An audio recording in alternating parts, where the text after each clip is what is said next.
Hi guys, welcome to the channel. In today's video, I'm going to show you how you can fix that dating not available on Facebook. Before getting into this video, must subscribe to our YouTube channel and click on the bell icon. So the first step you simply need to do is to open Facebook, and then you need to click on your profile picture in the right top, and here you can see that there is no option of dating. So how you can get that? You simply need to go back and you simply need to open Play Store and search for Facebook, and you need to update your Facebook apps application. As you can see that my Facebook is up to date, and once your Facebook is up to date, you simply need to go and change your date of birth in your edit profile.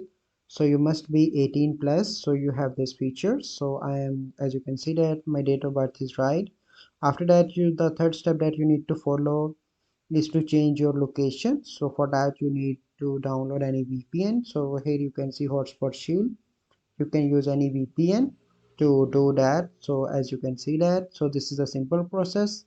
I hope by following all these steps your issue will be resolved. If you find this video helpful, please like this video, subscribe to our YouTube channel for future videos. We'll see you in the next video. Thank you, have a good day.